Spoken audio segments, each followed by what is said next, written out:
এবং ন্যায্য যে জায়গা আমরা মনে করি সেটা হচ্ছে যে যোগ্য এবং অযোগ্য যে তালিকা, সেই তালিকা সিনিয়র এই শিক্ষকদেরকে বলা হয়েছিল 21শে এপ্রিলের মধ্যে তারা দেবে, কিন্তু তা এখনো দেওয়া হলো না কেন? তাহলে সরকার, রাজ্য প্রশাসন তাদের সাথে যে প্রহসনের নীতি নিচ্ছে, এই নীতিকে West Bengal junior doctors front ধিক্কার জানায়।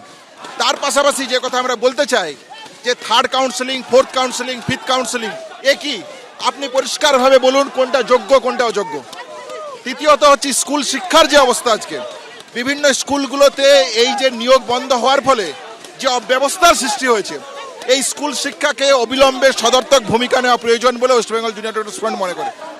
পাশাপাশি আজকে যে অবস্থা তৈরি হচ্ছে এই জায়গায়, সেটা আমরাও অতীতে পরিলক্ষিত করেছি। এই পুলিশের ভূমিকা অতীতে আমরা দেখেছি, তারা বিভিন্ন জায়গা থেকে, আমরা যখন অনশন করেছিলাম আমাদের মেটাডোর নিয়ে চলে যায়, অ্যারেস্ট করেছে, পুলিশে নানান হেনস্থা হয়েছে। এই হেনস্থার মধ্য দিয়ে আমাদেরকে আন্দোলন করতে হয়েছে। আজকে কেন এইখানে যারা শিক্ষিকা আছে তাদের জন্য টয়লেট খোলা থাকবে না? আজকে কেন তাদের জন্য মিউনিসিপ্যালিটির জলের ব্যবস্থা থাকবে না? এটা একজন নাগরিকের ন্যূনতম এবং মৌলিক অধিকার বলে আমি মনে করি।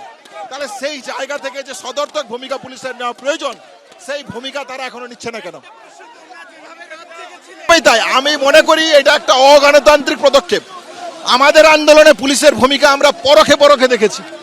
পুলিশের যেখানে ভূমিকা নেওয়া দরকার, চোর ধরার যোগ্য অযোগ্য তালিকা দিয়ে দাও, শিক্ষকদের থাকার তো এখানে কোনো প্রয়োজন নেই, তারা তো আর ইচ্ছে করে এখানে আসেনি, তাহলে সেই তালিকা দিতে দেরি হচ্ছে কেন?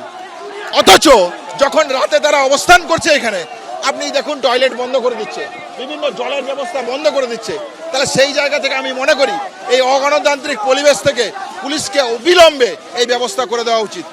ওয়েস্ট বেঙ্গল জুনিয়র ডক্টরস ফ্রন্টের পক্ষ থেকে যেটুকু জলের সাহায্য আমরা দিতে পারি, আমাদের টিম আসছে, আমরা সেই সাহায্য করব, সর্বসম্মতভাবে তাদের পাশে থাকবো।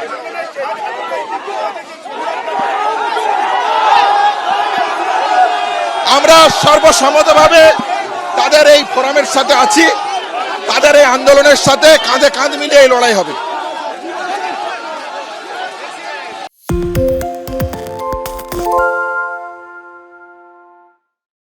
সত্য অন্তহীন, সত্যের খোঁজও তাই, সত্য সন্ধানে তাই আমরা অক্লান্ত, অকুতভয়। এবিপি আনন্দ নতুন ভাবনার প্রতীক, যা মনে মুক্ত, তথ্যে যুক্ত এবং যাবতীয় সীমানার বাঁধন থেকে মুক্ত।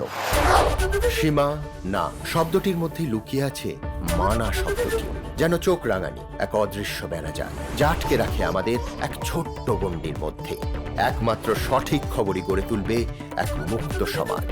সেই জগৎ গড়ার লক্ষ্যে কোনো সীমানার ঠুকুটি আমরা মানব না। এবিপি আনন্দ এগিয়ে থাকে, এগিয়ে রাখে।